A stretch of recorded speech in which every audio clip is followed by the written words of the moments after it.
Good morning. Thank you for joining me for the Office of Civil Rights data collection presentation. My name is Tara Dominguez. I am the State OCR Coordinator.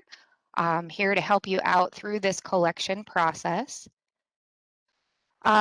This presentation is downloadable. The links are live or should be, and it is available on the website. If you're not sure where the website is, we will talk about that today.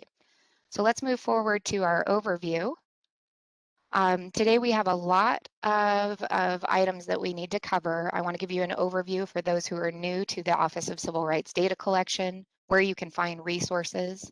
I want to talk to you about non-PowerSchool data that is part of this collection, also the CRDC and how PowerSchool works for you in that.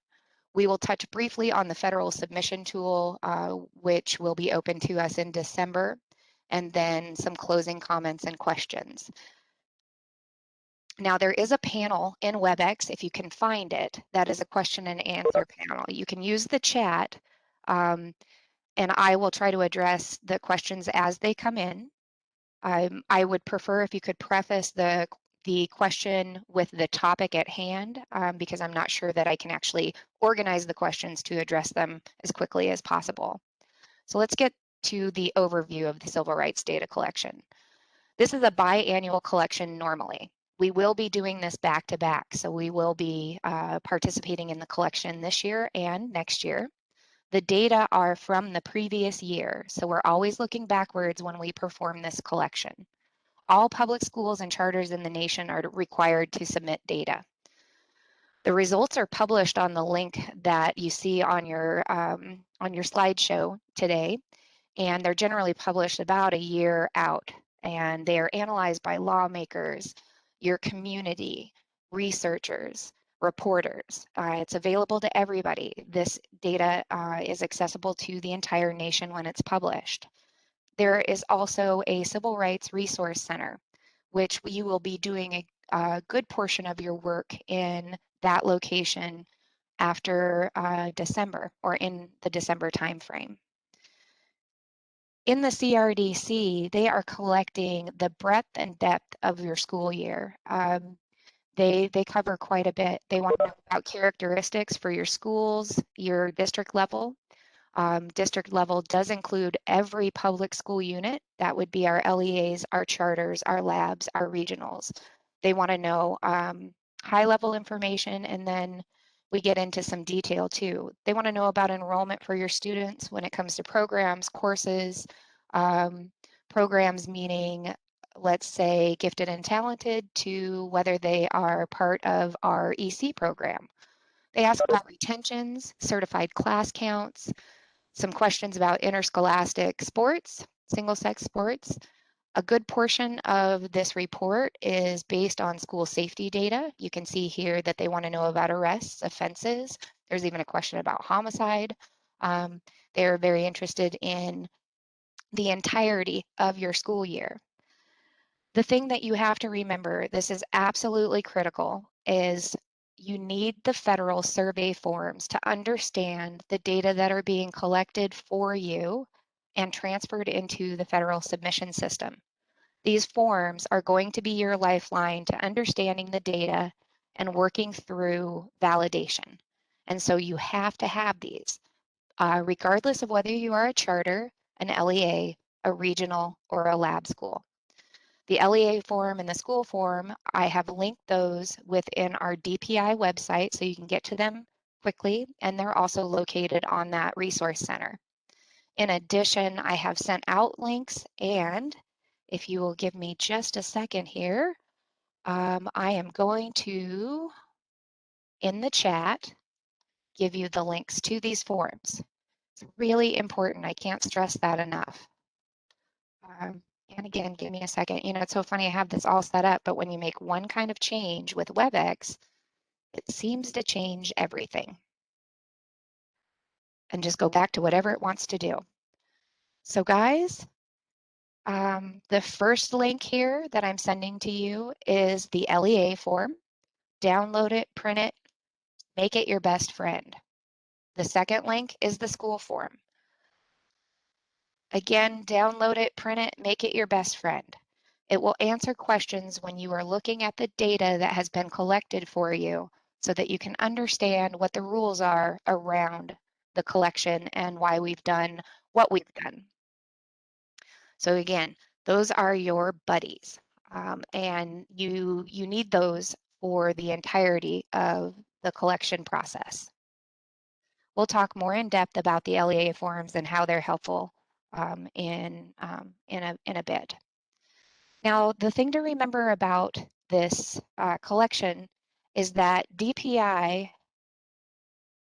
is a facilitator of your data. So it says that the LEA form is not working. All right, we'll figure that out. We'll keep moving forward. It should work, and I'm sorry that that's an issue. We'll see. Okay, it looks like it might be an individual issue that the form is not working.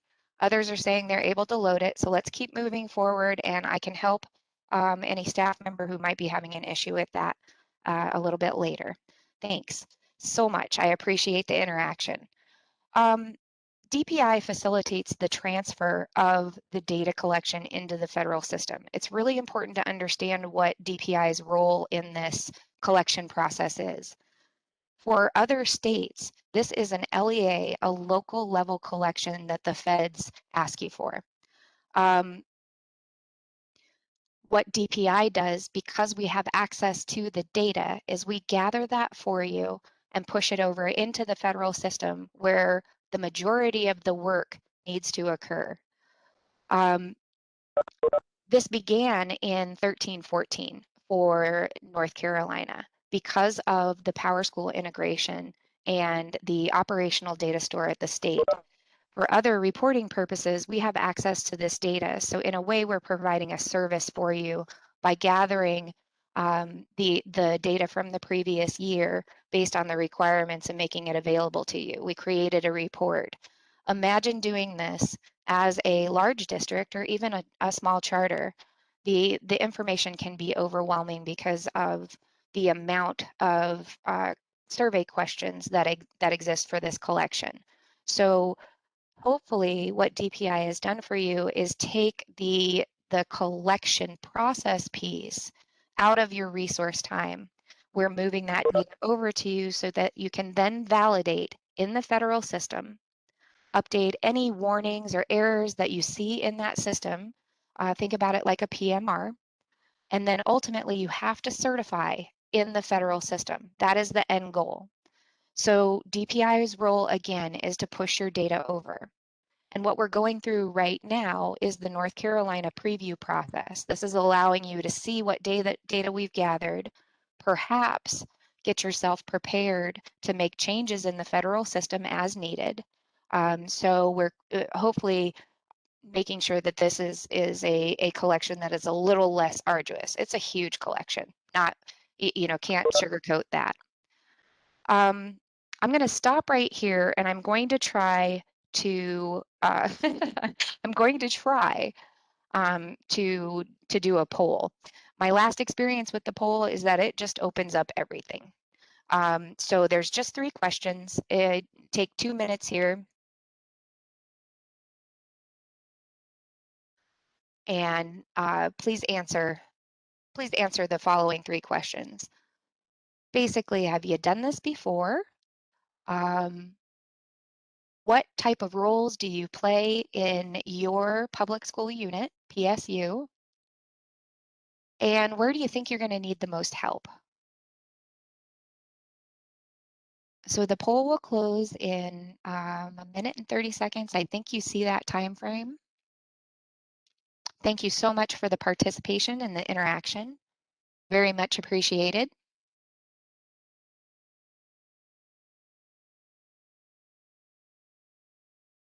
I like the girl, this ain't my first rodeo. I like to throw some fun stuff in there for those of you who have worked with me in the past. And as I become more adept with our new tool, which is WebEx, hopefully future presentations will be a little bit more smooth. All right, so we have a little under a minute to complete the polls.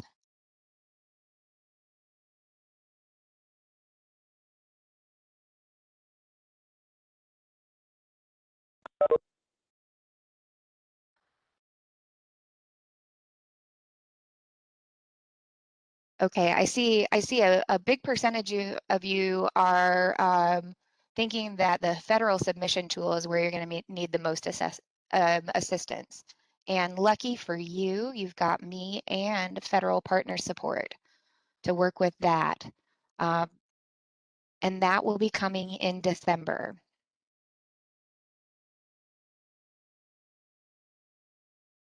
I see a lot want to understand the North Carolina collection process and finding documentation. It can be a bear, I completely understand. Okay, so it looks like the polls are complete. I'm just going to close this at this point. I'm not sure if it's showing you anything. I can show you I think I can show you the poll results. I'm not sure what you're seeing right now. And I'm going to close this out, and we're going to keep moving on. Whoever said that, this is my first rodeo, and any help would be appreciated. Well, again, this is a good portion of my job for the next couple months, so I'm going to try to be as available as possible for you during the collection process. Okay, so let's move forward here. So this 1, 2, 3, 4 makes it really, really simple. There is so much detail, but essentially what the public school units should be focusing on right now is first updating the CRDC screens in PowerSchool. That is very important. Those screens not only answer some questions that are required for the survey, but they also drive the data collection when you generate the report. We are on the second step, or should be on the second step, which is generating and reviewing the CRDC reports in PowerSchool. The majority of the data that is collected for the CRDC exists in PowerSchool, and you created that data every day last year. So hopefully it's a relatively easy review as far as those data are likely correct, and you're just kind of looking through it to see if you see any anomalies. When we get to the third stage, then you're going to be doing the work in the federal submission tool, this mysterious federal submission tool. And at the end of this collection, which is in late February, by the time that the submission ends, you must correct any data, add any data, and then certify. Certify is the end goal. So just another kind of visual is what we do in North Carolina is record that data throughout the year they're asking for the collection. Remember, this is a previous year collection. OCR, Office of Civil Rights, then publishes new requirements, and we at the building work on updating the report process in so many different ways, specifically any new requirements that they have or any ways to improve the collection for our state. We provide a preview of the data before the federal submission. That's where we are right now. We transfer the data for you here at the agency, and then you log into the federal submission tool to verify, add as needed, and certify. So here's a high-level view of the timeline. By December 3rd, you must have completed your review in PowerSchool. After December 3rd, North Carolina DPI will transfer the data to the federal submission tool. And we buffered it with a week here, so it may be sooner than that. That's a possibility. About December 15th, you are going to be able to log into the federal system, correct any errors, update any data that is required, and certify. The collection closes at the federal government level February 28th. These dates are subject to change. We're talking about working with multiple entities and multiple systems, so there could be delays. which is why we have that caveat. But so far, based on my contacts at the Partner Support Center, we are on track. So some more key dates. In September, we released the new PowerSchool CRDC setup screens.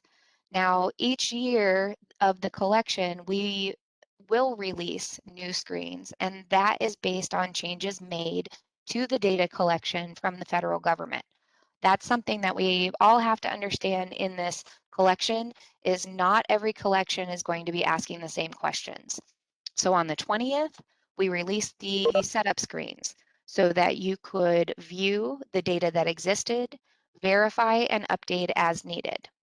September 24th, I sent your contact and registration information to the federal government to begin the registration process. Some of you have um, Some of you have received emails from the federal government saying you need to register. That was an oversight on their part. North Carolina DPI does this process for you. So we have provided the contact information based on the numerous emails that have been sent out saying update Eddie with coordinator contacts. And we have also created a file that identifies the schools that must report for the 2021 school year. October 25th, we released the PowerSchool report, the new and updated PowerSchool report. So from the 25th through December 3rd is your opportunity to run the report and review the data that we will be submitting into the federal system. The data that's is extracted after this date. So December 3rd is our close date for generating the PowerSchool preview report. Again, the 6th through the 14th, we will load the data, hopefully catch any kind of weird issues that are global. And that should be a relatively smooth process. It may not even take as long as identified here. And by the 15th, U districts, charters, lab schools, regional schools will be able to log into the federal system and begin the work of correcting and certifying. So I talked about DPI's facilitating of the data uploads. The slide that you're looking at right now are the uploads that will occur. So PSU contacts, those were those Eddie contacts that I had requested earlier in the year. That is published on our website. So you can view that. You can see who will receive initial logins in the federal system. Those contacts are who I communicate directly with, and I think most of you know that because you're on this webinar. So I use those contacts in Eddie to make sure that you're getting the latest and greatest information directly from me. The school directory file, which is basically the CRDC universe, what schools are required to report, has been published on our DPI website as well. The LEA and school files are the PowerSchool data that we are generating now and reviewing, and those will be loaded by me as well. And then there are 3 extraneous files where the data does not exist within PowerSchool. Those would be certified teacher counts, internet devices, and FTE data. Now, internet devices have been published. These are all located in the same same area on the website. Internet devices have been published. Certified teacher counts were published, but if you are on here, you received my latest email. That still needs some work on our part. We're missing some course codes. So we will regenerate that again next week and republish. And I'm happy to say that I just received the FTE file, so I hope to have that out and published on the website for your review next week. So we're giving you an opportunity to look at all of the data that North Carolina DPI can gather for you prior to submitting it into the federal tool And hopefully this gives you an idea of what needs to be updated and corrected within the federal submission tool. I do see a question I'm going to answer very quickly. What does FTE stand for? Full-time equivalent. I'll try to keep my acronyms to a minimum, but if you have questions, I'm happy to answer them. So for those of you who have performed this collection in the past, the next few slides are for you. From the current collection, CRDC or OCR removes several early learning indicators that can be derived from data that exist within the report. So hooray, I appreciate that. Cost and length of PK and kindergarten data, those questions in the survey were removed. Credit recovery was removed. AP exam score, can everybody say hallelujah who have been part of this collection in the past? Because AP exam scores are not authoritative at the state level. So that was always a really difficult thing to try to match up. Teacher years of experience, current and previous count of teachers, teacher absenteeism, and school expenditures. That's a whole big hooray right there, in my opinion, as well. In past collections, one of the only items that DPI could not get to was teacher absenteeism. So in a sense, we are performing 100% of the transfer of data for you to the federal submission tool. There's a big caveat to that though. If you did not report data to the state for the particular item, then obviously it does not exist. You're going to have to make updates into in the federal submission tool. There were some questions that I love that awesome. I really do. There were questions that were added to the CRDC, pretty minimal. COVID-related directional indicators. You're going to see that on the school level CRDC screens. And when you have questions about that, you're going to go back to the federal documentation that we have linked to answer those questions so that you are better informed of what selections that you need to make. EL enrollment by subgroup has been added to quite a few questions when the Office of Civil Rights is asking for a breakdown of counts by race, ethnicity, sex, and subgroup. In addition, 504 counts have been added to IB student enrollment, AP student enrollment. Number of incidents committed by a student has been added as well. There are some questions, and that one was optional, but there are some questions that are optional for the 2021 collection. In pre-COVID times, North Carolina DPI took the stand that if it was optional for the year, we were going to collect it. Now, because we've had some weird years here, we decided that we would not collect anything, I'm going to back up, that was optional other than number of incidents. So this is the only, whoops, I'm trying to actually annotate for you guys, get my highlighter.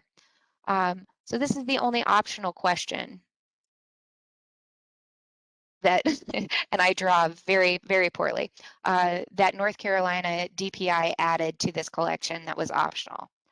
Now, moving forward, there are a few things that we are not collecting this year. So any of those survey questions that were optional, which are incidents committed by staff, they're school safety, staff-related questions, we will not be collecting this year, and we are not required to submit.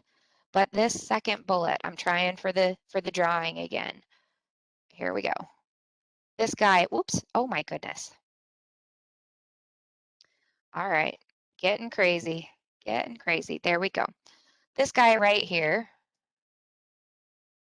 I was going to finish my circle, that you will see on the school level form, okay, and the rest of my circle went away. We will not be submitting data in North Carolina for this particular question because we have a general statute that that we do not collect religious data. So we have already let the CRDC partner support know about this. Because it is optional this year, it probably won't flag, but if in future collections, this is a question, Until that statute is evaluated and we get a green light for this, we will not be collecting this data. And again, we have communicated that to the federal government. I think this is the final slide for those who have participated in how North Carolina facilitates the transfer of data and how we try to help you with this collection. We've done some PowerSchool improvements as well. In the past, there was a CRDC Part 1 and a CRDC Part 2 report that needed to be generated. That did cause some confusion. So we have consolidated, again, this is a massive report, but we have consolidated those two pieces into one report generation. We have added some LEA office level validation views so that you can kind of see what's going on in your schools to be able to assist rather than having to navigate through each school. So I really hope that's helpful for you. We did enhance school level views in regard to validation, and we added for this collection and moving forward, students who are cross-enrolled to School B for courses that are specific to the CRDC, they will now count at the homeschool. In previous collections, those students were never counted in any part of the collection. So now if you have a student who is enrolled in School A and is participating in a class in School B, and the class or the course is specific to CRDC, they will count in the homeschools collection. So hopefully that gives a better picture of what services we are providing to our students. And we took a look at the discipline and school safety logic and made some updates there. I'm gonna sit on this slide right here as far as completing the collection, and I am going to try to review this chat here real quick. Okay, so one of the things I see is that a link is not working. If you want to shoot me an email, I'll try to help you with that after the fact. I'm not really sure why that's occurring for you. It could be something that's local. A question was, will we get this slide presentation? The answer is yes, it's already available for you. I put it out last night, and we'll walk through where our resources are in here in just a minute. One question, which is somebody's already looking at the forms, and I love that. That's great. Are about math courses, and this comes up with every collection. So the math courses, we call Math 1, or we call our courses NC Math 1, NC Math 2, NC Math 1 Foundations. The feds call it Algebra 1, Algebra 2, Geometry, so on and so forth. So our curriculum staff, our course code committee, are the ones who determine which courses apply to the names that CRDC uses. So NC Math 1 is Algebra 1, if that gives you an example. So, and that's because it covers algebra content. So we do get a bunch of business areas involved in this. As far as making sure that we are answering the questions appropriately or gathering the right data. So our course code committee and our curriculum department has determined what courses apply to what areas, and you would be able to find that in the NC CRDC data dictionary, and that goes back to the resources section that we're going to talk about here. Another question is, do lab schools need both forms? Yes, I believe that you would still be answering what is considered LEA level questions. Those are high level. And actually, I'm going with absolutely yes, because one of the questions in the LEA level is, who are your civil rights coordinators? So I know this sounds funny. We are the data collectors, the staff that are online here that are gathering up the data. So we put our information in Eddy so we can communicate smoothly. in the CRDC, when they're asking about civil rights data coordinators, they want to know about those staff who are dealing with the social issues. Could be a counselor, could be a lawyer, but they are probably not the data collector. So the very long answer there is yes, lab schools do need both forms. All right, okay. I'm just gonna cruise through here real quick here. Is there a link? Do we get this PowerPoint? I think we've talked about that. Can you put a link to this chat in the or a link to this presentation in the chat? Yeah, we'll get there. As a matter of fact, I'll just go ahead and send it right now. Give me just a second here. I got a little handy dandy document that I captured all this stuff. But in the next section, we're going to talk about where you guys go to find this information. So we're going to teach you how to fish. Another person is, I've never done this. Who can provide guidance? Well, you're talking to her. I'm going to help you as best I can. I will help you with the PowerSchool pieces. I will try to help you with the non-PowerSchool pieces. And if we have questions that are not clear in the federal form, we can talk to partner support and clarify that. The CRDC reports clarify where these are. We're getting to it. We're going to do that. So we need to get through understanding the resources. I see a lot of yays, so that's great. Optional collections. Please say this again. Okay, so the questions that are optional in the LEA level form and the school level form, with the exception of a single student-related question in incidents, we will not be submitting data for. And because they are optional, there should be no flag or error in the federal submission system that says you need to answer those. In the past, DPI has answered optional questions during that optional year. So the way that it works with the feds with their biannual collection is they say, hey, here's the stuff that we're going to collect. This year it's optional. I think they realize that we need some time to get the business rules worked out, or to actually possibly have discussions about how we would collect that data. So they submit new questions.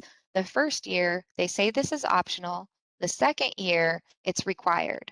However, just going back to those questions, the optional questions that are indicated this year, if they exist in next year's collection, will be required. But in regard to harassment and bullying based on specific religions, and in our presentation, uh, we have identified what specific question that is. Because we have a general statute that says we do not collect religious data, North Carolina will not answer that question even when it becomes required. But we have let the federal government know, and when it comes time, we will come up with a note for the federal submission system indicating why. It'll be standard for everybody. How do you run the PowerSchool report? Oh, I'm so excited that you guys are just rearing to go. We're gonna walk through that. When we go to the CRDC site, log in, get your account does not currently have any permissions. I'm gonna say it again. There's no need to go do the registration. North Carolina has done that for you, and we have communicated out that information to both the federal government and sent a communication to the state that said, please disregard the request from the federal government. It's oversight on their part. Unfortunately, we get our wires crossed each year when we have this discussion that we do a process that is different than those in the nation who have to collect this data at the local level themselves. CRDC partner support understands that, but still we sometimes have this crossover where they send you little nasty grams that say you have to do this. So at this point, what North Carolina's focus is the PowerSchool data, running that report, and reviewing the non-PowerSchool files. That is your focus. We don't even care about the federal submission system until somewhere in the early to mid-December timeframe. All right, so I see a lot of requests about, can you give me this document? Can you give me this link? We're going to move forward to resources. And what exactly is due today? You need to run your reports. You need to start looking at your data. Will this be recorded? Yes, this is being recorded. Something is due today. Nothing is due today, other than coming to my webinar. That was due today. There shouldn't be anything due that I know of. One more point of clarification, optional data collection. So you're saying you have already removed the questions for this optional data. No, we haven't removed them. We're saying we're not answering them. And because they are optional, that shouldn't have an impact when you get to the federal submission piece. Will I send links and recordings? No, I'm not sure that I'm going to send them to your email addresses, but I'll figure that out after the webinar. I mean, it's possible that I might do that, but I'm not quite sure yet. I apologize for the wishy-washiness. So let's move on to resources, since everybody wants to know, where's all this wonderful stuff? All right, there are lots of resources. You could drown in the flood of documentation that exists for this. So I've tried to streamline as best as possible what to focus on and when. As far as documentation, can't stress this enough. You're going to see it in a couple other slides. You have to have those LEA forms.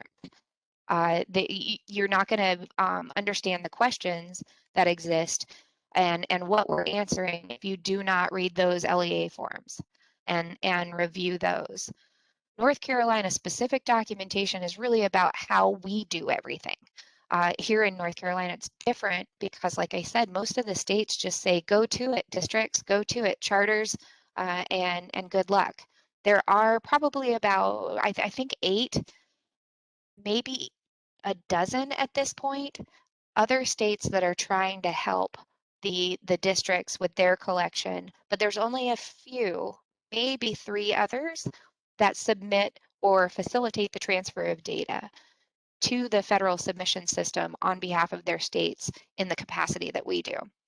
So North Carolina specific documentation. There is a new task list out there published yesterday.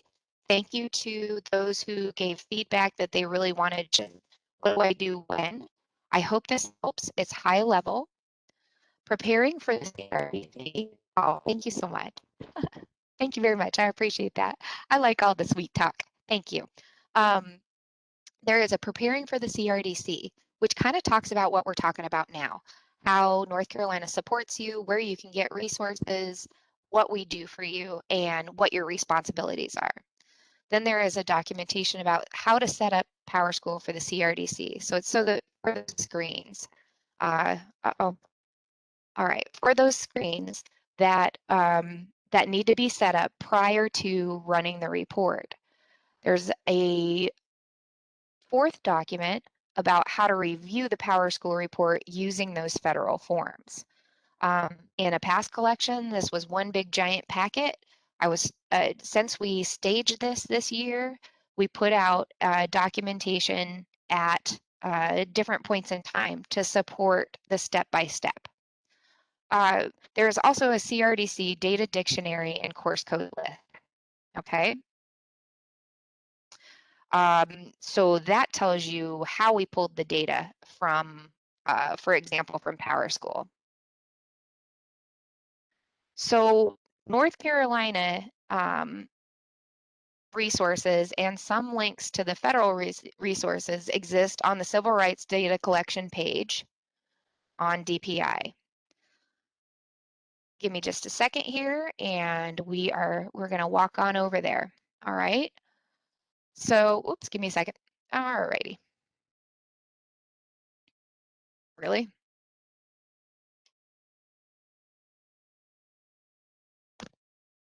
All right, from the start page, just give me a second here. There we go.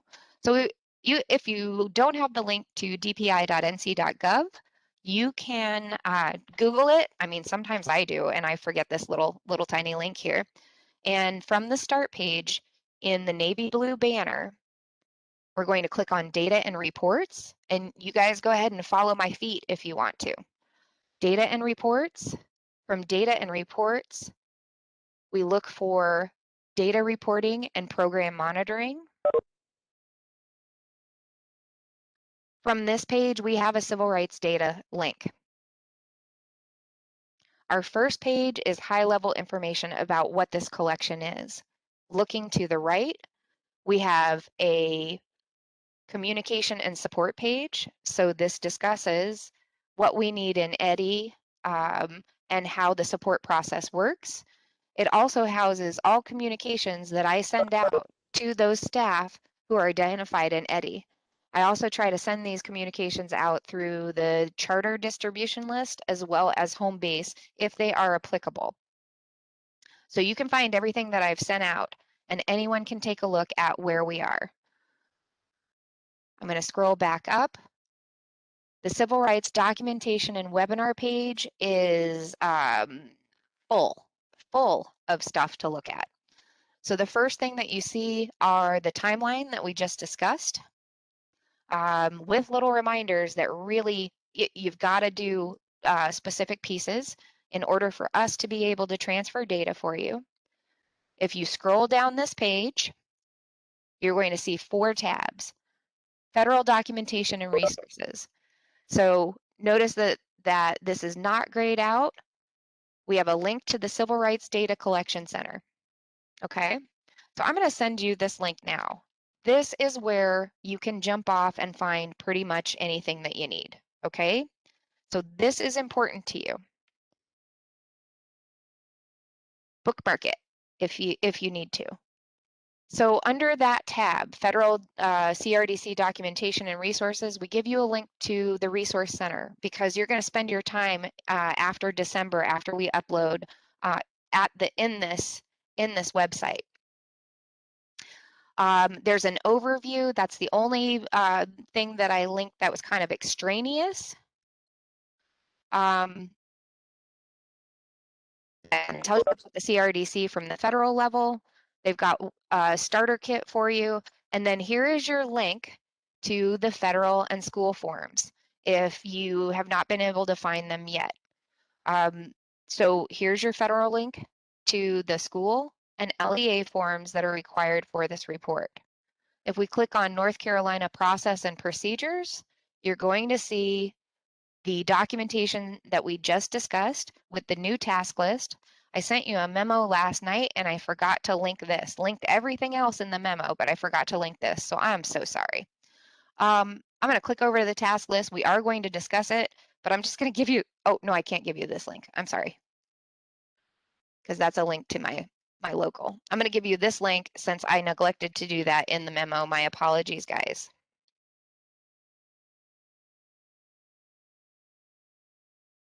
Let me go back. So here's where you're going to find the stuff that is North Carolina specific, like what you need to do here in the state, and how you work with PowerSchool, for example, as well as a data dictionary that is formatted very similar to what the PowerSchool reports look like and tell you what the rules are from the business logic in PowerSchool, and how we're collecting. You will also find a course code list here, which identifies the courses that are specific to the CRDC collection. All right, okay, so I'm going to go back over to the chat. I know I'm missing the questions right now if you're using that, but I'm looking at the chat here. Some of us are going to need more training. What are the options for that? The options are to contact me. You have a link in my email and in this presentation that says you can book a half hour with me. So I would do it sooner rather than later because we only have until the 3rd to look at the data, the PowerSchool reports. I will likely put out another another set of webinars to try to walk you through the federal submission system, but that really is the Fed's application, so you may be getting assistance from them as well. A question here is, who did I send the memo to? I didn't get one. I send the memo through those contacts that are listed in EDI. So if you are not listed in EDI as a CRDC coordinator or the student information coordinator, you will not get email directly from me. So that is an action item that you need to do at the district or the charter level, which is to add that information to EDI, and you will get everything I send out. Can you add me to the distribution list? No, I cannot.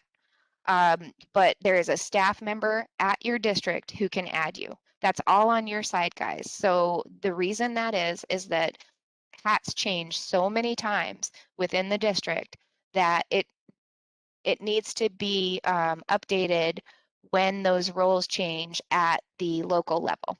Okay. Oh, haha. So somebody wants some weekend training.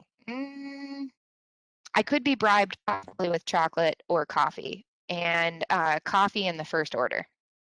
Okay, if EDI is updated at this time, will they receive your emails? Yeah, absolutely. That's why I like to have that fluidity, is because again, those roles change. So there is a process where we say, hey, put your stuff in EDI, make sure it is updated, and do it by X. When that email is sent out or that task is sent out, it is because we need to get that contact information to start that registration process for you. But you can update that information anytime. That is a snapshot, though. When we say I need a due date of, let's say, the September 24th timeframe, those are the people who the federal government will provide the initial logins into the federal submission system. If those people have moved on since then, you can still update address those logins if they are no longer with your district at the time that we open the federal submission system. So yes, the answer is yes. Update that guy anytime you want, and you will get emails directly from me. All right. So I'm going to go back to our presentation. I'm going a little bit slower than I did in the last our last session, and hopefully that's helping. Let's talk about the Federal Resource Center. Okay, so here, when we move forward and into the December timeframe, that's where you're going to get a good portion of your information. They have a lot of helpful documents that help you understand the rules. They're going to have a navigation document, how to create correct errors, all that good stuff, but that's on the federal side. The Resource Center, and excuse me for jumping around here, I've got it open. The resource, whoops. So the Resource Center, you can email partner support as needed. You have a link to the submission system when it's open, and then you have their timeline, as well as, if you point to this is why I said oceans and oceans of documentation. A lot of their documentation is specific to helping districts perform this collection on their own. But some of this information can be very helpful as you move through the correction and validation process when the data gets to the tool. For example, I found in here yesterday a wonderful document that gives more detail about single-sex interscholastic sports and athletics. It really helped when answering a question from a district. But boy, I thought I gave you guys a lot of information. This is a lot. So I'll be happy to help you try to navigate the waters here of this collection. So that brings us to support. I am your support for PowerSchool, or at least your first tier support. If it's something functional in PowerSchool, then we'll probably have to get somebody else involved in that. I will be your communicator as far as timelines, and I will help you try to help you understand your data. Partner support, you'll be contacting them if you're having difficulty with their functionality and if you don't get user accounts after December 15th. So you've got me, you've got the Federal Center, Federal Resource Center. And I'm going to talk a smidge about communication opportunities. So not only do we put data in Eddy so that I can talk to you directly, those are going to be they're going to be official memos. They're not going to be fun. They're just going to be, here's the information. But then we have a CRDC work group, and everybody on the list as of September 24th September 24th will receive an account to this work group. Anybody is welcome to join this work group. As a matter of fact, I have the accounts. I'll be sending them out either today or next week. And it's a peer-to-peer, how do I do this type of distribution list. So if you ask, how am I supposed to answer a question about single-sex athletics? And you shoot it off into the world, then one of our veterans can very well answer that for you. I will be monitoring that as well, and I will be answering. But really what this group has done in the past is support each other and answer questions. I mean, it's been amazing. I've really enjoyed this. The only thing that I don't like about this work group is that it requires another password. So it will be your email address, and then I will shoot y'all who were identified in Eddy as of the 24th, your password shortly. Now, and again, anybody who is part of this this collection can be part of this this work group as well. And what it does is allow you to talk to your peers across the state. There's other functionality within this work group, but I think at this time, the only thing we're going to focus on is asking each other questions and supporting each other through this process. So it kind of leads back to that question about what other training opportunities. I'm trying to give you as many avenues as possible with as short a time as we have. So this group will be open from next week all the way through the collection period. So right now you can start asking PowerSchool questions on this. And when we move to the federal portion, then you can be asking each other questions about the functionality of the submission system. And that will be an informal group. So you're going to get emails from me like, hey guys, you're doing awesome. Or hey, pick up the slack. I'm kidding. But it's an informal group. The only thing that I caution you to be aware of is that it does fall under HIPAA and FERPA guidelines. So don't send any personally identifiable information, student IDs, none of that. You can't be that specific when it comes to the work group, but you can ask questions through that group. All right, we're almost to the PowerSchool stuff, but we need to talk through a little bit more information. Non-PowerSchool data files. Or non-PowerSchool data. So this is a group. So a group of stuff. Data that's not accessible to North Carolina is the responsibility of the public school unit.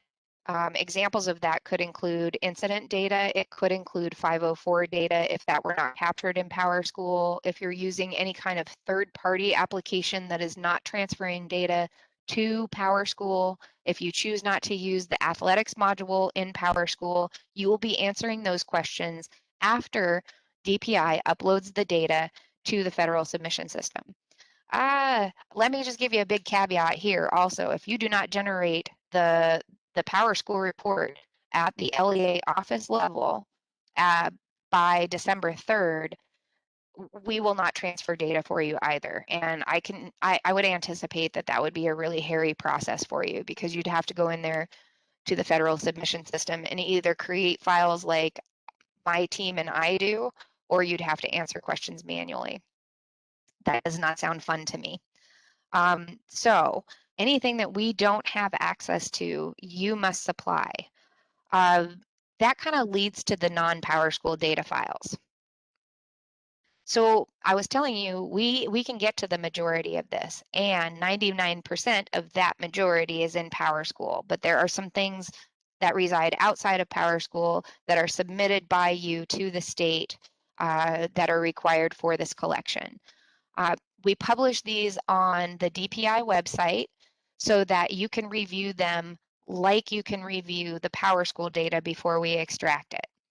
These are previous year data files, so if something seems a little bit off and only in your charter or your LEA, we will not be correcting this data from the previous year. I am correcting the files because we are not capturing everything that we need to. An example is the class count by certified teacher is incomplete. It is not incorrect, but it is incomplete. If you did not participate in part of these collections, another example would be the internet devices, then you will supply that data after we do the upload. I'm going to stop here real quick and I'm going to go back to our website and show you the location. So we're still in the documentation and webinar page. So far, we've looked at federal resources, North Carolina process and procedure, and now we're going to look at the non-PowerSchool data file page. All right, so here's our contacts file we were talking about that was submitted based on that September 24th due date. Our school directory file, which identifies who are, which schools were open in the 2021 school year and are required to report. And then a bit further down are data files that we will be submitting that are part of the collection. So within this, we have labeled the data file and the specific questions that these files are answering. Now, this may not look very familiar to you yet, but you will get used to this nomenclature here as you go through the collection. Please don't bother looking at the certified teacher class count right at this point. The reason that it's still linked is I will lose part of this information if I take that link off. And so we will have that updated next week. Staff is pending. And again, it identifies which questions in the survey it's answering, as well as some information about where this data is coming from. And then internet devices, again, the questions that it's answering within the survey and information about where it's coming from. These files you will be able to download and you can filter based on your district and your school. So hopefully that's an easy process for you. What collection are you referring to for devices? You will actually have to look at the data or the school level survey to understand what we're collecting in regard to internet devices. So I'm gonna move forward on that, but you will find that information if you use these numbers, so to speak, to search the federal form. Teacher class count by certification is incomplete. Will the complete file be posted? How will I know when they're complete? In the meantime, should I not worry about the zeros right now? Okay, the zeros I kind of wonder about. But I know what you're talking about. I apologize. So this is a staff member who has been working on this collection since before PowerSchool got involved, before we had implemented the PowerSchool system. So in the future, and we have said this before, but in the future, this certified teacher data will be part of the PowerSchool file. It is not, though. The enhancement is not complete. So ignore the zeros that you're going to see in PowerSchool and review the certified teacher class counts. But don't do that until you get an email from me, which will be next week, that says this has been updated, because otherwise I just don't think it's worth your time. I know things are missing. I know a lot of your AP courses are not being counted. So I would ignore that until you get a notification from me that this is ready to review and it should be. So the question is, once we complete non-PowerSchool files, will we send them to you? No, you just need to look at them. You need to look at them and be prepared that if you think, for example, that you had, I'm just going to use a very arbitrary example, you had 5 internet devices that in your school, and we only reported 2, and you are not satisfied with that count, dog ear that, make a note, and you will update that in the federal submission system. The only time that we're going to update these files if they are complete. If it's data that you submitted last year and it is the accurate data, we won't be making any updates because it is last year's data.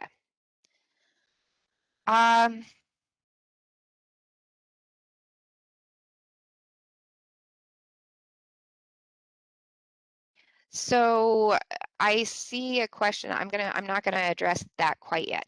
Not quite yet.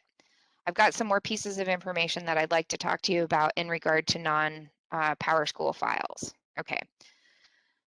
So let's move forward. So all of these files that I just pointed out on the website are at the school level. So they're all in the school level federal form. Staff is a sticky one, you guys. Staff is the one, staff and FTE are interchangeable. And the reason being is that the data are provided by our financial business service and it's coming from your payroll data, but it's only what you submitted into the state. So it is very likely not complete. It's just it's a gathering of what you have submitted to NCDPI. And the big thing about that is that in the school level form, it says include these particular staff. You'll have to look at the form to know which staff they're asking for. They want the staff regardless of how they're funded. So if everything was funded by the state, which I think is probably unlikely, then the file would be accurate. But I believe that you will want to add to that. So I think that you should take this information to your finance officer or to your charter management company, respectively, whoever you're working with, give that to them and ask them what updates they want to see. Because I don't think that this file is going to be complete. I'm sure this file is not going to be complete. It's only what's submitted to the state, but it's a start. So with this one, I think there's legwork that needs to be done, and you need to work with your finance officer. This data comes from payroll. As far as internet access, this is a collection from the darn it, I keep doing that. Yeah, DLMI team. Last presentation, I said HDMLI. So I made up a new acronym. The most recent collection period was the January of 2021, and June collection, but there won't be another collection until June of 2022, I think. Class count teacher certification. This data is compiled based on licensure codes, staff UID, and CRDC specific course codes. So download these files when they are available, and you can filter by the LEA number and the school number. And just be prepared.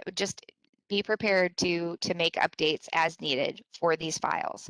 So thank you to those who have looked, because I wouldn't know that things were incomplete if you guys didn't tell me, hey, this file looks weird. Okay, so now we're into PowerSchool. We are moving slowly today. I hope that this is beneficial. Some of this is not going to stick, right? But you can always go back, and you can also contact me at any point. We're going to talk about screen setup, report generation, and the submission views. So in terms of PowerSchool, we need to set up screens. And we have a document out there that will walk you through how to set up the screens and answer questions for you. Then we need to run and review the report. And we have a document that is specific to that. So hopefully it's not like super overwhelming, that just tells you, how do I map from the question I see in PowerSchool or the data I see in PowerSchool back to whatever question it's answering. We'll walk through that here. Don't approve your reports until notified by DPI. Dang, I wish I had updated that. I think because of an update that is coming this weekend, that we will be ready to approve our reports. But I'd say hold off until the 15th, unless I just want to see if somebody tells me something catastrophic about the logic in the report. But I think after this weekend, we are good to go, and we can begin approving on the 15th. So I wish I had made that update. Question here is, what do we do if we already approved them? Unapprove them. Yeah, I see, because I'm getting a report every few days about them. Did I say November 15th? I'm sorry. Wait, yeah, no, November. We're in November. Okay, yeah. I would wait until after November 15th, just in case you get an email from me that says, oh no, something's broken.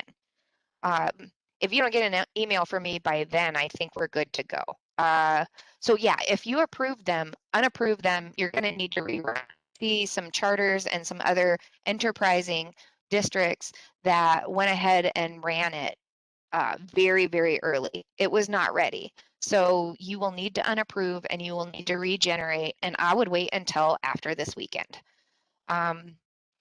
One thing that the new stamp there that I neglected in some of my documentation, I really took for granted, was that PowerSchool setup and the generation of the report are done in the current year. You don't have to go backwards.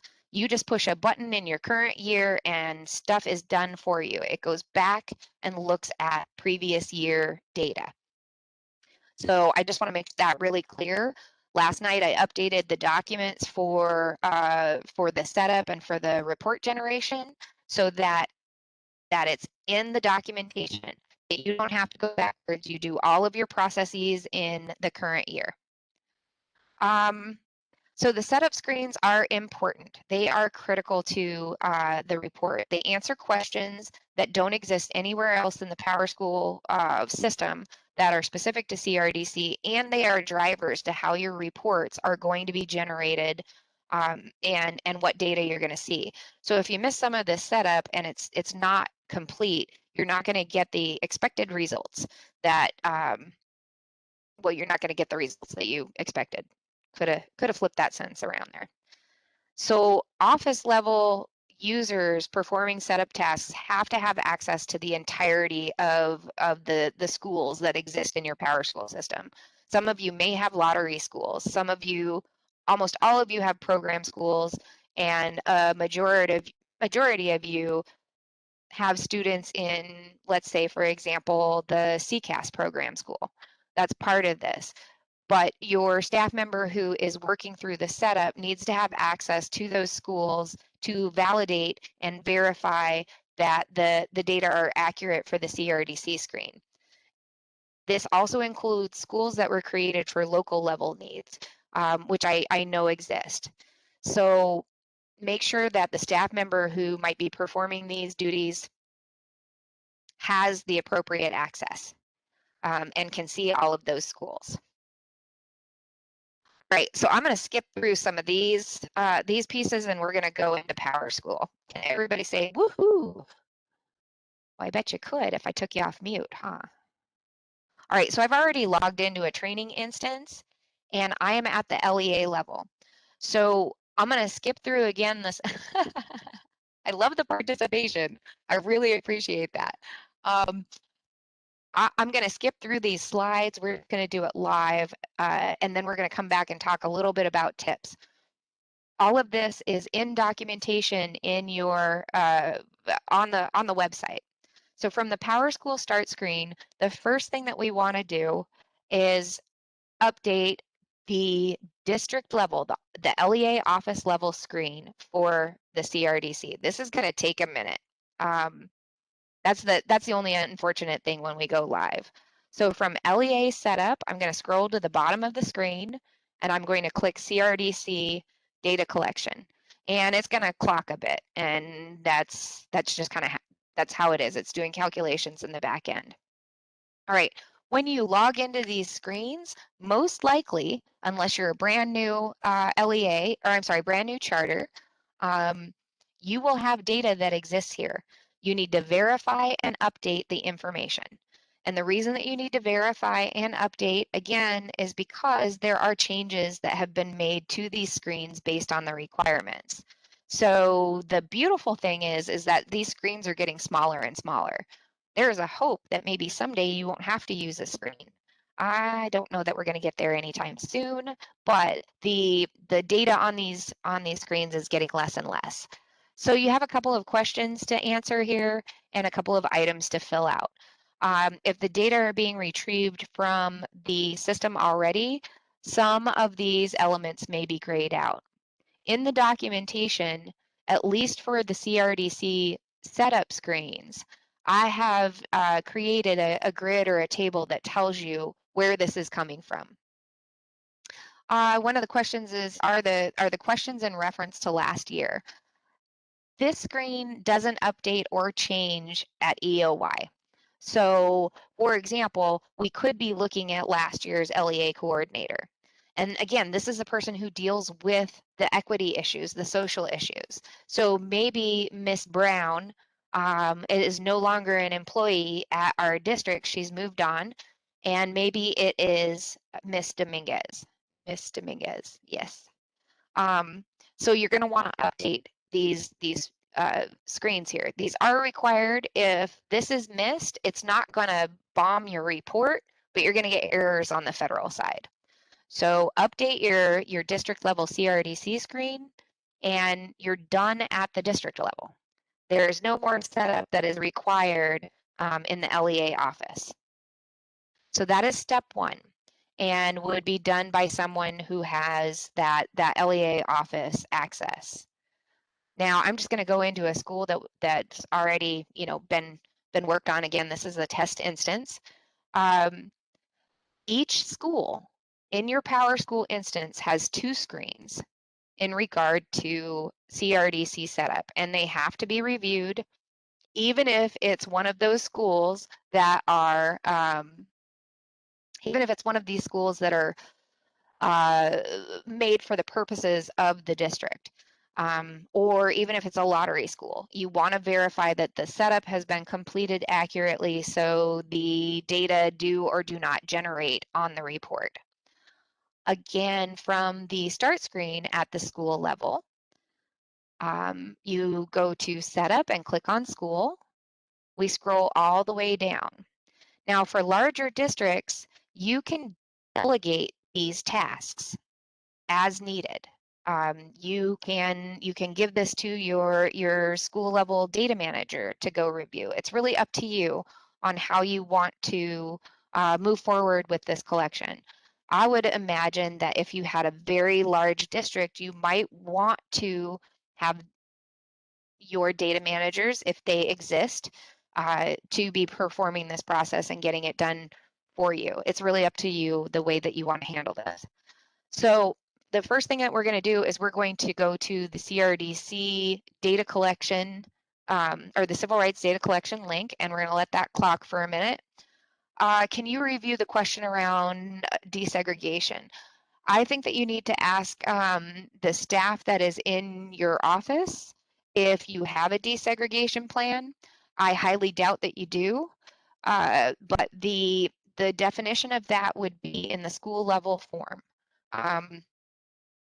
So I'm sorry to be so ambiguous about it, but take a look at the definition in the school level form and then answer the question. And if you're still unsure, I would look for somebody who might have been there longer than you, who could tell you yes or no. But I kind of think you would know because that's kind of like a top-down thing from the feds. Another question, and go ahead and take a peek at this school here, the screen. I'm in a charter school. We are considered an LEA. Do we complete the LEA and school level forms? Yes. Every entity, every single entity must complete the LEA and school level forms. Thank you for asking and for verifying. It's asking about instructional type, hybrid or in person. Last year it was hybrid, but this year is in person. So what do I select? My advice to you is to go to the question in the school form, read what the definition and the instructions are, and then make your selection as appropriate. So now would be a good time for us to kind of stop for a second and let's go take a look. I already have mine downloaded, my school form and my LEA form, and let's just take a look. So I know I'm at the school level. I'm going to go to my school form. Okay, it's a big giant form. It asks every type of question that could possibly happen in a public school. So that could be from PK all the way to grade 12 and includes our grade 13 as well. All right, so they've got a table of contents that identifies the table that this will exist in the federal form. So really get used to these guys, because once you get to the federal submission tool, you're going to be familiar with these with this nomenclature, and it will help you navigate more smoothly through that federal system. So here are directional indicators for their new COVID related data types. If I just click this, so DND1, all right, check that baby out right there. All right, that goes directly to, oh shoot, yeah, here we go, DND1. All right, so if I am unsure what this actually means, because this is just way too cryptic, and that is going to be the case when it comes to the reports, then I'm going to go back to my federal form, find that question number, and see if there is any information that's going to help me understand how they defined the piece of information, and help me make a better choice. So this is really not their usual format. I'm going to scroll down. This is their usual format. Okay, so we have school characteristics, which is identified by a 4-character code. For school characteristics, this module, this table, and let's just call it a table at this point. I have key definitions, I have instructions, I have the dates and when this is reported. These are all very important things for you to understand the data that's being spit out by PowerSchool. And then I have my questions. So this is actually more normal looking in their format. We have our question, we have our instructions that are specific to the question, but if we're still not sure, we can go up into the module section that shows us the rules for everything in this module. And then we have this graphic, okay? This looks to me like it's something I'm going to fill out on paper. I'm not going to do that. I'm going to use this document and maybe make some notes if I don't think that the data are representative, kind of like tag that so I can be ready for the federal submission system. But this is a graphic of what the federal submission system looks like. So it's almost preparing you for what you're going to see in their application. And also, think about this. A few years ago, not that many years ago, this was kind of like a paper thing, and then you had to type it into their system. So to me, that would suck. That would be awful. But what you're seeing here is just kind of preparing you for the visual that you're going to see your data in the federal tool. When you get to this question, the screen's going to look like this, and your data is going to be populated here. So it can be helpful to maybe make some notes here, like, hey, I missed grade 1. I need to add that. So I don't know if everybody's. Oh, you guys are seeing your own. Okay. Okay, so everybody's seeing this. So, I mean, take Francine's report. This sucker is huge. This is a big, big report. So I really hope that while this can be intimidating and confusing, that we've taken a lot of work off you and given you something instead of making you do something for the state. One question I see is, do we skip a school and that just opened this year?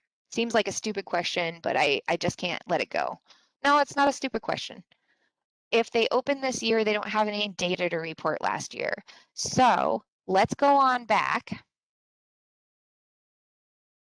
I love the segue. This is perfect. Let's go on back to our, well, maybe.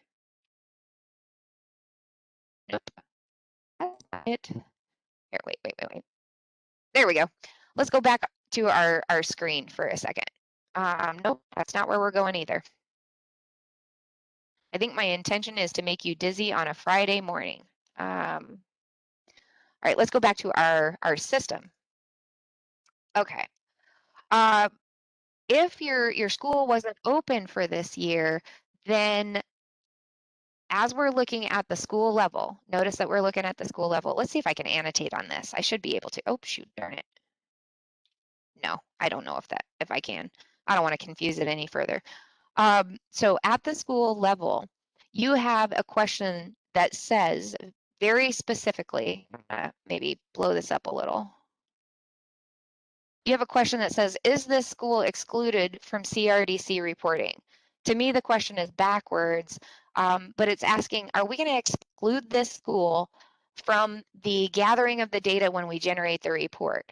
If your school wasn't open in 2021, you're going to answer this question yes. And that just takes that school out of your report generation. The answer to no, and this is in the documentation, okay, so you can always refer back. It's not like you have to take notes about just what I'm saying right now. But the answer no, is this school excluded from CRDC, generates the data on the report, and every school in your PowerSchool instance that had student enrollment for the 2021 year should have a no. Okay, if you enrolled students there and it is a public school or it is a program school, CCAS, homeless, More at 4 is possibly used by some district as a PK container. I think EL is in there as well. If you had students enrolled in a public school or in a program school, and for those of you who are maybe are not sure what a program school is, I'm going to use the CCAS school as an example. You have students who have been identified for EC services that were enrolled in the CCAS school, so they got a PowerSchool number. Those students should be counted in this report. And so this is the first driver. This is why these screens are important. Is the school excluded? Well, did I have enrollment? I had enrollment, so no, it's not excluded. Again, this is all in the documentation. Our second question is a driver for the report as well. Is this, but it's also a question in the CRDC. Is this school a non-LEA facility? You know what's really funny is this is a school level question, but this particular, let's say data set right here or table is actually at the LEA level. So the question, is this school a non-LEA facility, should be answered no for public schools and yes for program schools. So North Carolina is using non-LEA facilities to identify students who are receiving services but are not sitting in a classroom. So I just want to go over these two questions again. If you had student enrollment in a public school or a program school, excluded from CRDC is no. If you had student enrollment in a program school, non-LEA facility is yes. Now, the beautiful thing is those program schools, those are the only two questions that you verify. Nothing else matters on this screen for those. But for public schools, then you have to answer, for example, the COVID-related indicators, which would be blank for everybody right now who hasn't updated this screen because they're new this year, and then validate the remainder of the questions. If you are, and update as needed, of course, if you are unsure what the question really means or what your options are, use the naming convention to map back to the correct report. So if I'm at the district level, at the LEA office level, I'm going to use the LEA form. If I'm at the school level, I'm going to use the school form and search that to understand the survey questions. I think the only exception is this little guy that asks about the non-LEA facility. Answer your questions, click submit, and then you're done with the first screen. I'm going to stop right here and say, just to be clear, are you ready for us to start answering questions? Yes, absolutely. These screens were put out on the 20th of September to help you answer these early if you had the opportunity. So yes, you should be answering these. You should be doing the setup prior to running your reports. If the students are enrolled in the CCAS school for testing purposes only, should the CCAS school be reported? I'd like to take that offline because I don't know what you mean by that. Courses included versus not in the CRDC. I'm not going to address courses quite yet. Let's get through the setup first. So it says, so CCAS school is Q1 and Q2, yes. No, it's not excluded. Yes, it's a non-LEA facility. Awesome, that's perfect. Yes, that's exactly it. If we have students who we serve outside of our LEA, I'm not sure what the second question means, but your question of, so CCAS school is Q1 no and Q2 yes, which you're talking about these two guys, yes, you are spot on. What if the question does not apply to your school? For example, my charter is K through 10, and we currently offer no, just leave it blank then, no AP courses. If it doesn't apply to your school, leave it blank. Program schools have enrollment, but no services were given. Do they really still count? For example, homeless program school contains siblings enrolled. I think that's your choice. If they have enrollment but no services were given, the students enrolled but are not of age to attend school.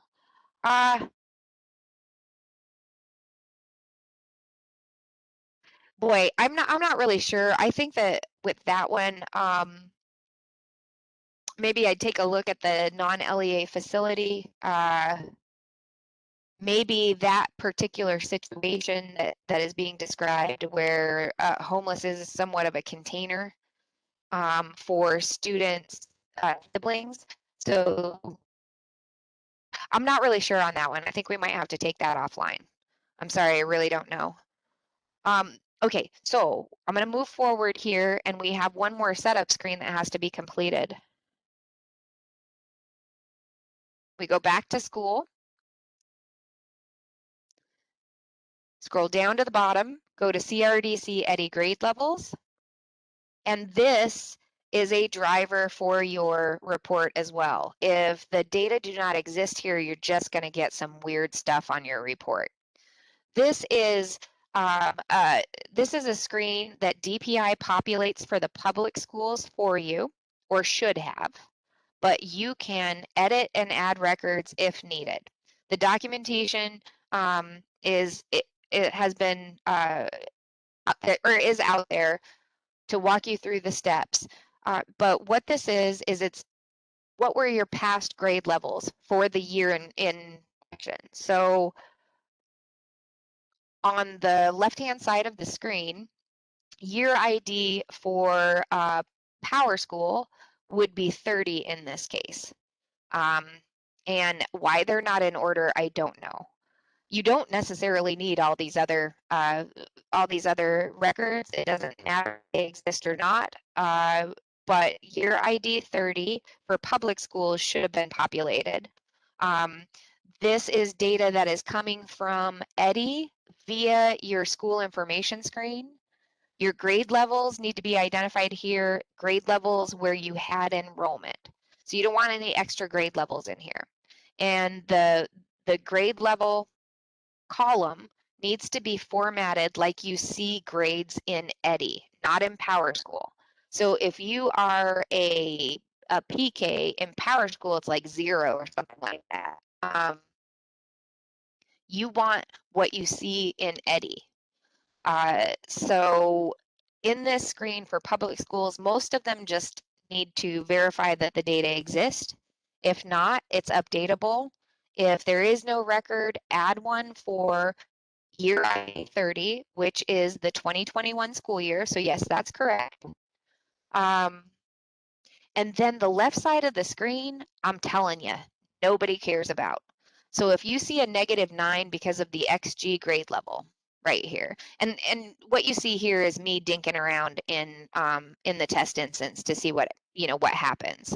But if you have grade levels 9 through 12 and includes XG, that's the important piece right there. If you see -9 here and you saw, whoops, and you saw, 10,000 over here, this does nothing to the report. It's still populated though because it's coming from that school info screen that is at the LEA office level. Program schools do not have a connection to EDI and do not have those grade levels, but since this is a driver to the report, you need to add a record for the collection year, which is 2021, so that's year ID 30 for 2021, and just add grade levels. Even if it's just a PK center, just add all the grade levels and make it simple for yourself. Or add just the PKs. The reason I feel like the PKs are important is because there are questions about enrollment for PKs, and I do not want to mess that up, but you can add all the grade levels here and for those program schools, and then you should expect accurate results. I wish I could explain that further. I think that this screen could possibly use improvement. But again, this documentation or this information is in the document. Let me stop for just a second to look at what's going on in the chat. So, okay, so program schools have enrollment with no service. Okay, we talked about that one. For the migrant school,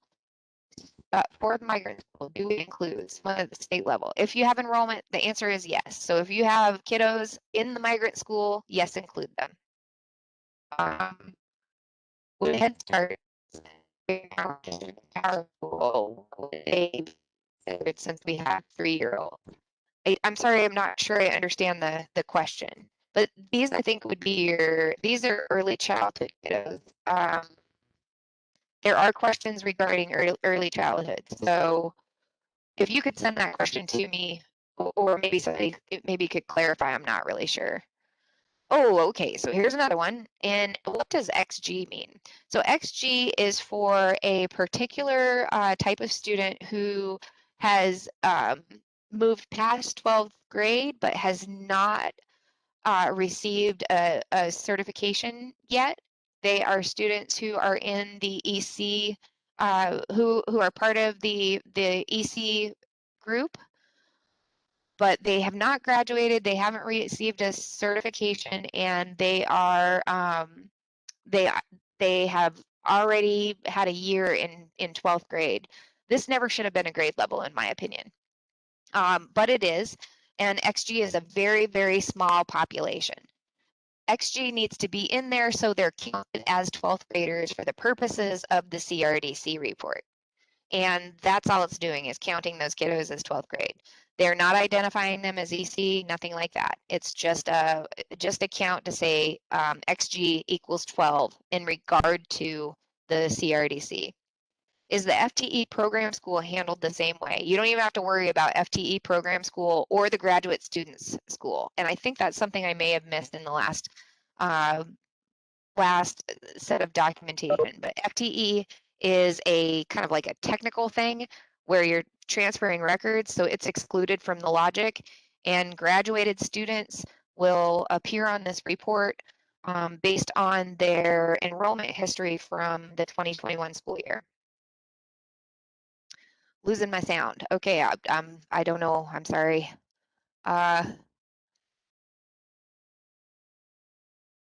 Okay, I love that you guys are answering questions for each other. Look at this. And somebody else is also agreeing about XG should not be really a grade level. It should have been like kind of an identifier, an indicator, I think, but hindsight is 2020.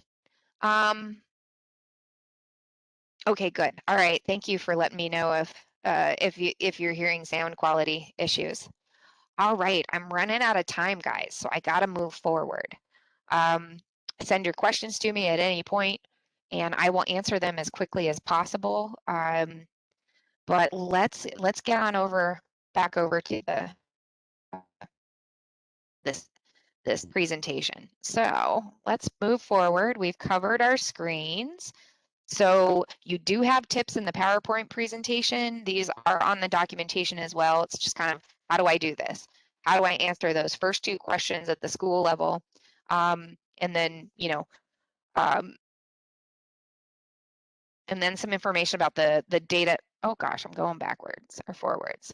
About some of the data that's auto-populated for you. If last year you were a magnet, this year you are not, that's probably going to be represented in that school that you are not a magnet, or in that setup screen.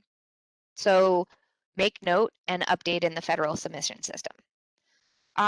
There's a red piece in here when we talk about, I got to go back again. We talk about the athletic indicator here. I'll have that removed here probably for the next collection. In previous collections, you could add data about athletics to this screen. Then we had the module in PowerSchool for athletics enhanced, and now the data, if it is populated in your system, is extracted and is visible on the report. So there was no need to answer a question here. I think we're past the point of saying, of putting this in here. We can probably remove this for the next collection, but it's really just saying your data, if you use the athletic module, will report on the CRDC preview screen or preview report. You don't have to answer, but if you didn't, use it, you won't have any data. Okay, we talked about the EDDI grade level screen, the program schools, the high and low, nobody cares. Your year ID is 30 for the 2021 collection. It can be edited as needed. You have to have a record for each program school. Just add all your grade levels. They don't have to be consecutive, but they do need to look like what you see in EDDI rather than in PowerSchool, separated by a colon. And again, nobody cares about that high and low grade level.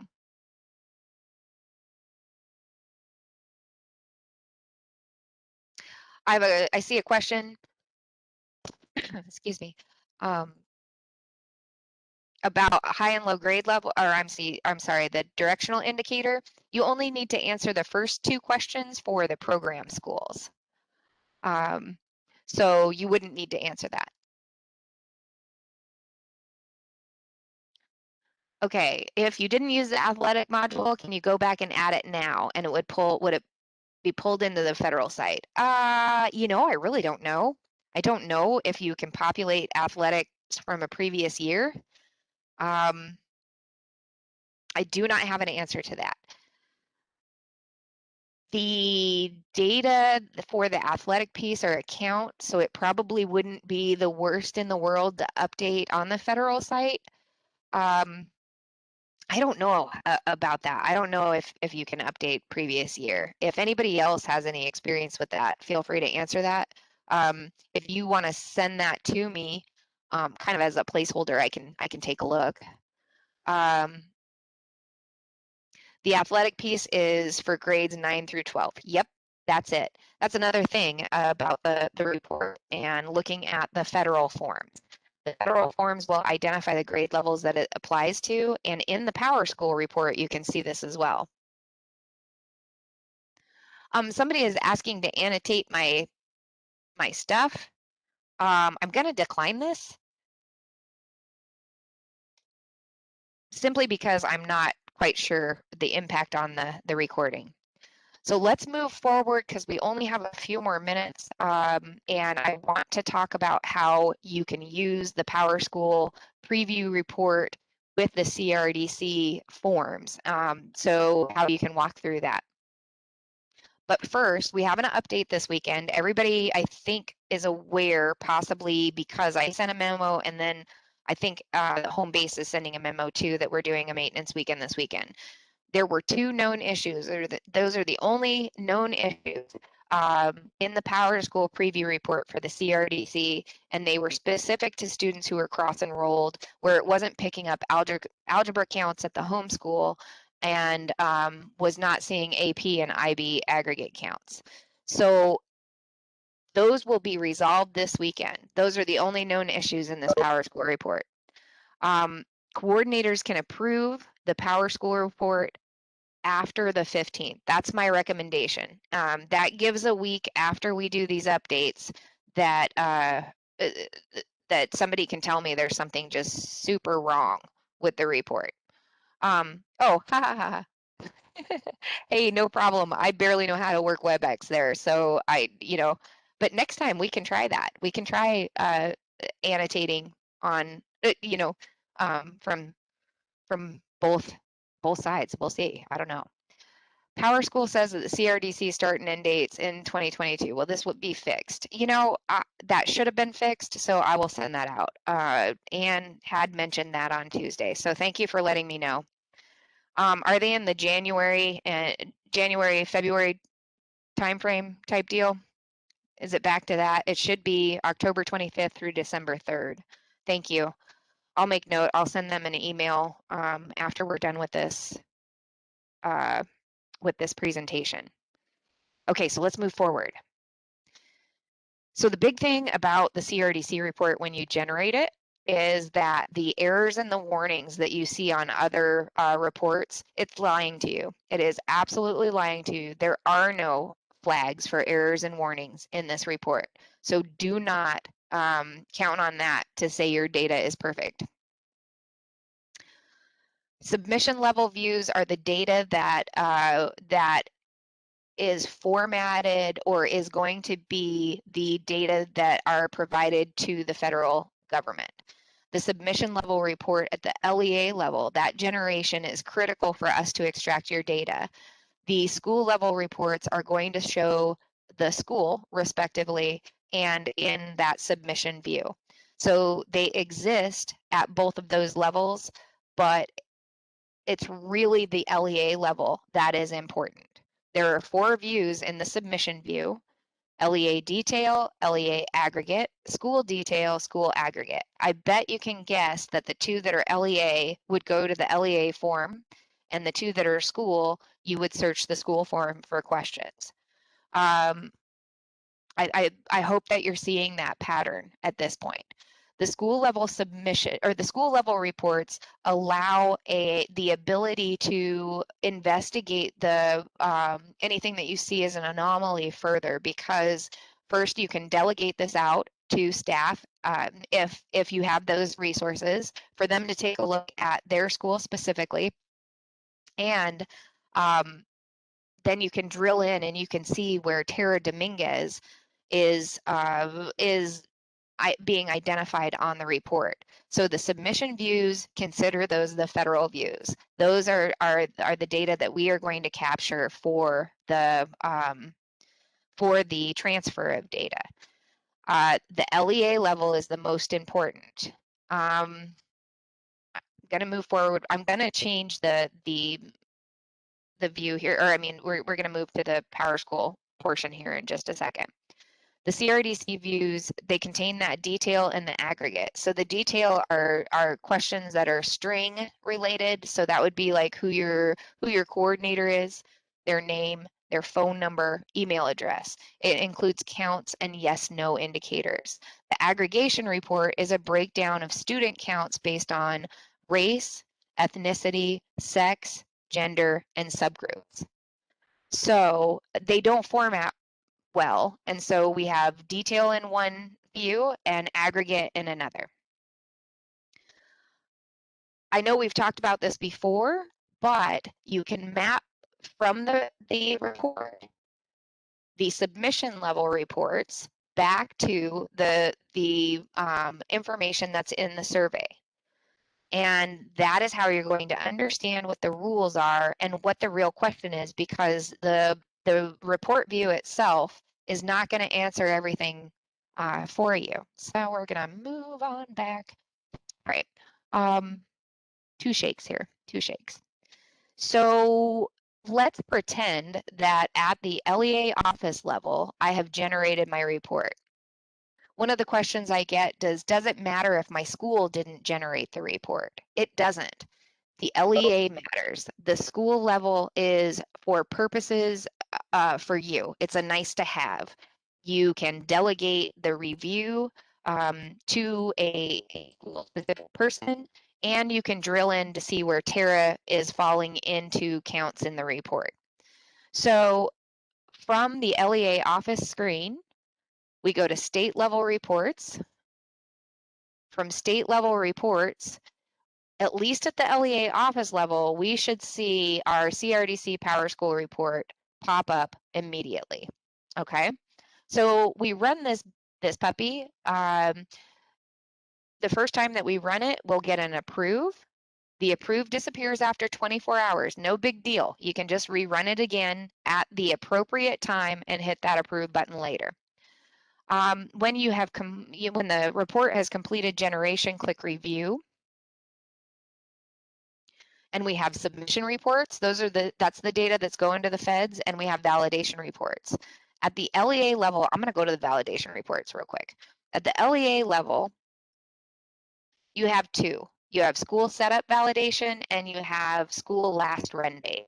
So the school setup validation screen is a compilation of information from your schools based on the questions that we've discussed about drivers for the report. Like, have they set up their data correctly to get accurate results when the report is generated? So you can see that we've put in the school name and number, the federal ID, which I don't think you really see listed anywhere else except for the school info screen. So hopefully that helps.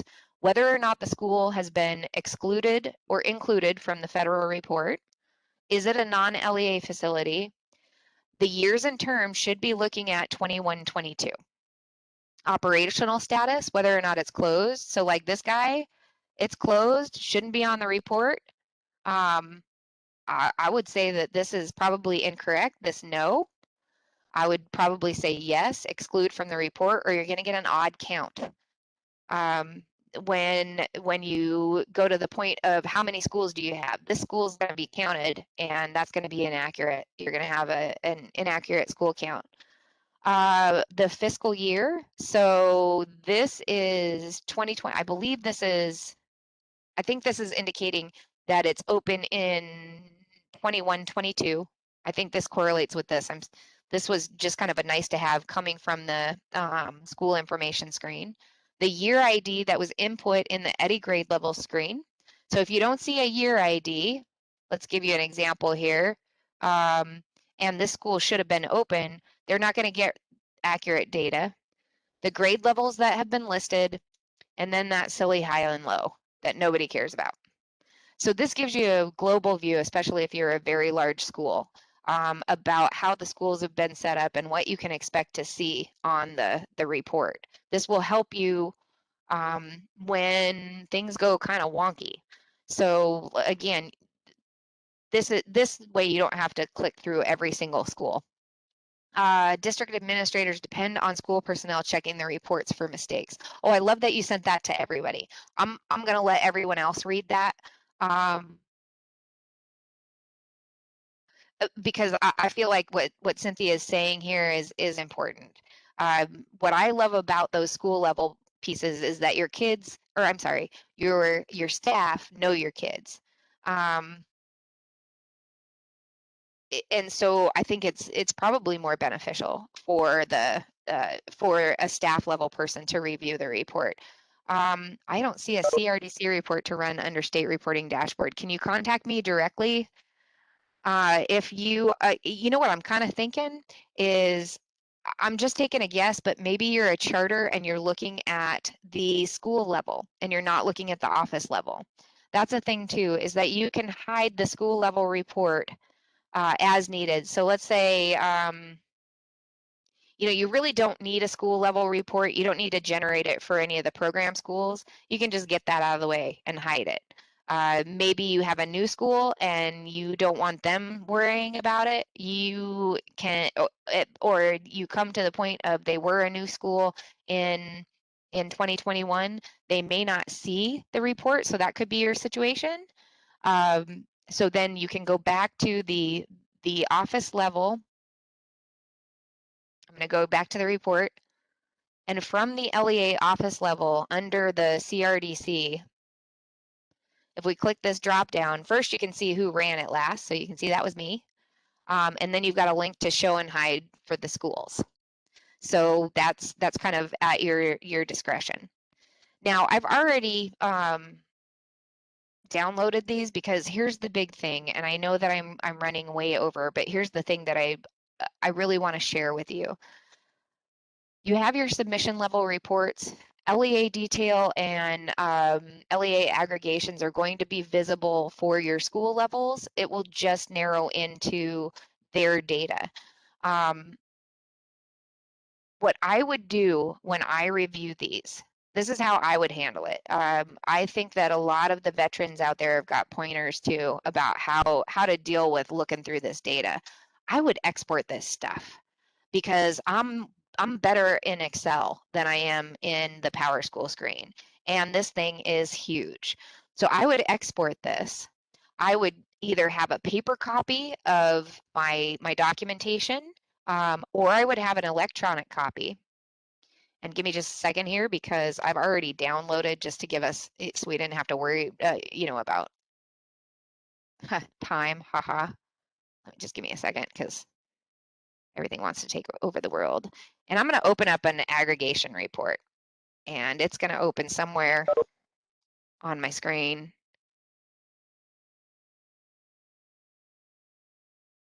There it is. I apologize for the wait.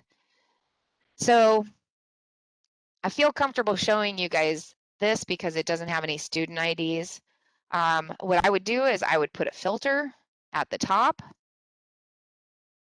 and let's say I'm going to do, you could do this a question at a time, you could do this a school at a time.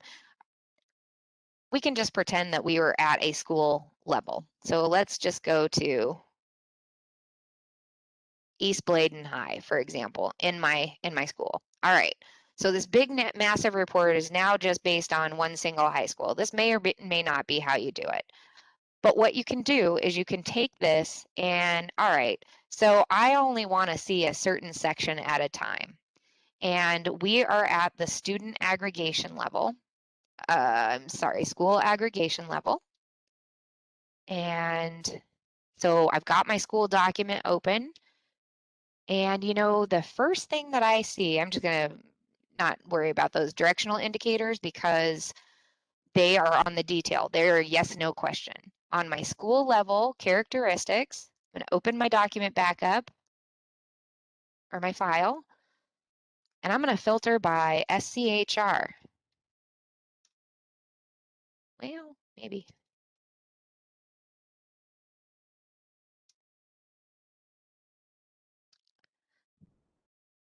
Do I see anything that's S? I don't. Okay.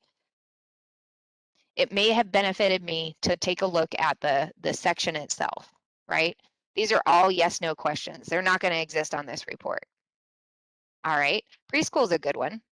So maybe I just want to take this preschool and I'm going to filter.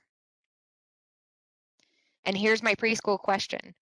And it's on here, it's on this report because it's a breakdown of student by sex, race, ethnicity, and program group. So in PowerSchool, I've got Bladen High School, I've got my preschool enrollment. If I scroll over, it tells me what applicable grade types this is. So this is coming directly from the federal documentation. And then I see my breakdown of male, female, race, ethnicity, and then I see my program groups. Now we are looking at a high school that doesn't have a preschool, so I'm not going to see any data, but then I can go back. I see enrollment. Do I have any enrollment I need to look at? I'm going to take that first, those first 4 characters, and here's my enrollment, my overall enrollment for my school, and if I scroll back over, it's ENR1. This answers the questions, and this is the data that it will, excuse me, this is the data that will be filled out. This is what you would see in the federal submission form. I see a lot. Okay. All right. All right. I have a school that's been closed for years, but still says open. We could talk about that offline. Sometimes the district admin hid the report from the school and do not need the report for the CRDC. Data would be blank around those questions. So I think that's just kind of a statement to everyone. The enrollment is based on October 1. You know, if the federal survey identifies the enrollment count, then the answer to that is pretty much yes. So yeah, enrollment is based on October 1, and those are one of those things. This is why you need the documentation to be successful in understanding how this report is run, and what data is being generated for you. So let's go back to our presentation. It seems like we have a lot of slides here, but it's really not that much. So at the validation point. So we've talked about the LEA level. The school level has validation reports as well, and they are almost all of them, with the exception of the class detail by school. They are based on the student's name, ID, and what indicators they will appear in Power or in the CRDC report. And it's broken down by the modules that you would see in the survey, in the federal survey. So we have an admission withdrawal report in there. That's so you can see if the student was enrolled on or before October 1. And you will see a record for each student for each entry exit. So a student may have attended your school twice in the year. You will see 2 records for them that will identify, you know, when they attended school and when they exited for those time periods. CRDC student detail school enrollment is exactly that, the program enrollment and retention. In the documentation itself about these reports, you're going to see the sections in the module that these views will correlate to. I can't really show you these documents other than on this screen because they have student related information on them. I didn't pull them down and blank them out, so we're going to use the slide. You can filter these the same way. The last run date on the LEA level side just lets you know who ran the school level report last. The reason that might have importance is if let's say they ran it this week, they did not run it next week. They won't see the updates unless they rerun. So that's the reason that this report or view was created. Let me see. These just define the validation reports. I'm going to give you an example of what they look like. Here is the example of one of the school or the student level detail reports.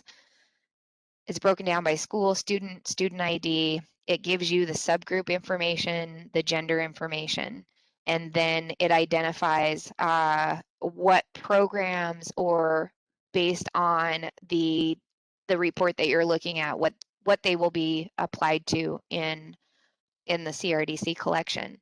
Cross enrollment, you can filter that by yes, no, and you can see the school that the student is cross enrolled to. The thing I want to caution you about, and you only see this in the school and course enrollment after this weekend. The thing I want to caution you about is that this is not something that you can use for any other purposes other than CRDC, because it's only going to identify CRDC courses that are enrolled. So that's the reason that that's highlighted. This is in the documentation itself. You've got a student detail by discipline and a student detail preschool discipline. And then you've got one final report which shows all the courses in your school that all the course sections in your school for the previous year. You can filter this by included in CRDC, yes. If you're working with the screen, the section number is a hot link to last year's roster. That's the only place you're ever going to see last year's roster also. So you would click on that. It does say this is a previous year roster only because it confused me when I asked for the requirement. So hopefully that helps you. That's pretty much the reports. The big thing is to have your documentation, the federal forms, so that you can use their numbering scheme to map back to the question in the PowerSchool report, as well as those non-school data files or non-PowerSchool data files. So finally, we have some information about the submission tool. Those accounts will be provided after December, and they're based on what was submitted October 10th. Our due date was October 24th. The logins are going to be sent by partner support. Expect those accounts in early December. If we don't get them by the 17th, we can work together to get that stuff taken care of for you. You'll only be provided those 3 accounts, but those staff members can create accounts for anybody. So you can delegate in the federal submission system too. This preview period does offer this opportunity to get used to their documentation and that numbering scheme and table structure that they use. So hopefully that helps the process be a little bit more smooth. Don't update any data in that tool until we are done with the uploads, and I think we're going to sync that nicely. So I hopefully that's not too much of a worry. You guys at your level can update the federal submission tool manually, or you can create files. You have to resolve all of your errors in that tool. It will not let you certify, and you have to certify before the close date. So you'll get information from me. You're going to start to get, hey, we're getting close to certification. Hey, these guys haven't certified, and then you're going to start getting stuff from the feds too. So hopefully we can keep ahead of them. And their functional documents are located on the Resource Center. So in closing, I've got a couple of reminders. We have that new task list. Give me just a second. I'm going to go back. I'm really sorry I didn't link that in the memo. I apologize. The task list is high level, and it links you back to the forms and the things that will help support you in this collection journey. And it gives you the due date that may be subject to change. So right now, our big focus is on the very first piece of this. And that is all things related to PowerSchool and non-PowerSchool files that you have the ability to preview using those survey documents. Another reminder is you have to run the LEA report, the LEA level report, regardless of being a charter, a lab, a regional, or an LEA. It's where we're going to get the data.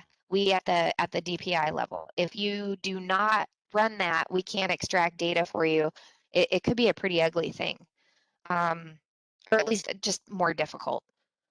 Approve after November 15th unless otherwise notified by me.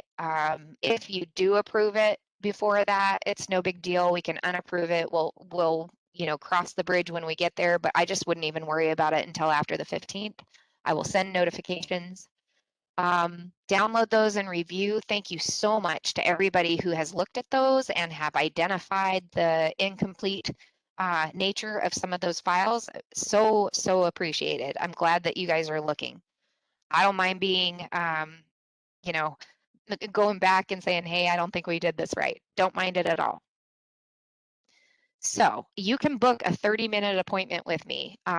If you have an email from me recently, that link at the bottom of this screen, I feel like that lady. And I think I've been using her in images for like 5 years now, and she's still just like I just resonate with her.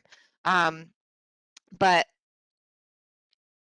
you can use this link to book a half-hour appointment with me. I will respond back because I did not link this to my work calendars, but I will respond back with a Teams meeting from my work email. So you can go book time. And I've only included it until the 3rd so we can get through this PowerSchool stuff. And I will respond as quickly as possible. Just a reminder of support. And I'm going to go back and look at the questions. If we don't use the athletic module, how does that information need to be broken down so we can submit it? You need to take a look at the LEA school level form, and that will answer your questions.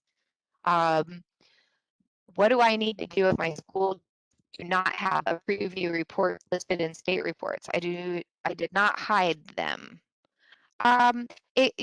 You're going to want to go back to the LEA level of the of your PowerSchool container, and from the LEA office level, go back to the CRDC preview report.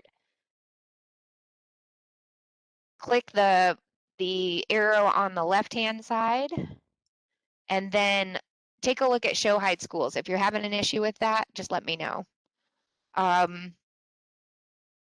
And make your updates there. And if you're still having issues, then I'd definitely like to know it. The PowerPoint is on the resource and documentation website that we've talked about in this presentation. The recording, I'm not quite sure yet. I'll get it out as quickly as I possibly can. Oh, and Cynthia, thank you for answering questions about some athletic stuff. I appreciate that. I'm reading it, and I appreciate it. Now the way that this is working right here, where you guys are asking questions and some are answering, as well as me, is the way that the North Carolina work group is intended to be used. I learned something new with this thing. It feels like every day, and I've been working on it for a few years now. So the collaboration is, I think, extremely important in getting through this. This report is the biggest report, I think, that I know of for the state. It's not bragging. I think that's it. And it's so much data. So I want to help you get through it, and we'll take it in stages. But right now, the biggest thing is make sure your PowerSchool screens are updated so you are ready to run the report. Run the report. I'd say go ahead and run it on Monday. And if they don't update those submission screen or those submission start and end dates, I'm hoping that has no impact to you. You're running the report, and it doesn't have an impact to the report itself. I do know that. So if they miss that, I'll try to get them to update it, but that shouldn't stop you. I don't know where my question panel went. Oh, there it is. Oh, okay. Oh, hallelujah. Okay. All right. Maybe we'll just continue to use the chat moving forward. Because I do only see one question, so that's okay. That's great. It says, do we need to mark the directional indicator for the LEA facility program schools, or leave it blank? And the answer is you can leave those blank for the program schools. You only need to answer those first two top questions for the program schools. So thank you for that. So run the report on Monday. If you've got your screens updated, even if you don't have your screens updated, it'll become clear when you run the report. So yeah, run the report on Monday. That should be the last of the known issues. And no, not Monday. No, don't run it Monday, November 15th. Run it next week. And then if you don't hear from me that something catastrophic has happened, you can start approving the report and getting that piece out of your way by the 15th. I wouldn't wait. Honestly, I don't want to stress you out. But if you do want to review the data, I just wouldn't wait because there's so much of it.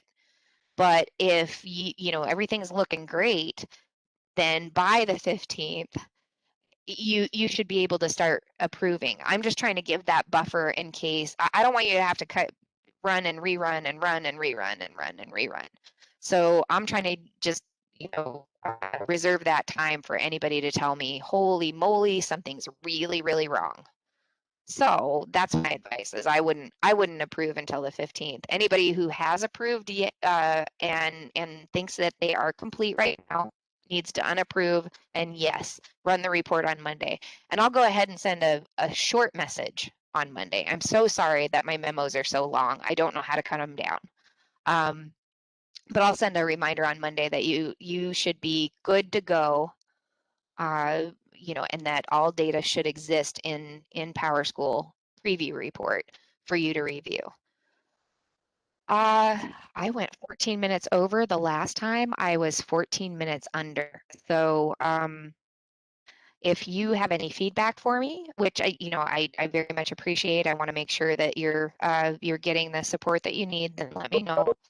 If you have specific questions, I'm here to help you out. And you do have that Calendary link until the 3rd to get some support from me directly. So if we see student IDs that need to be, looked at, then we can do it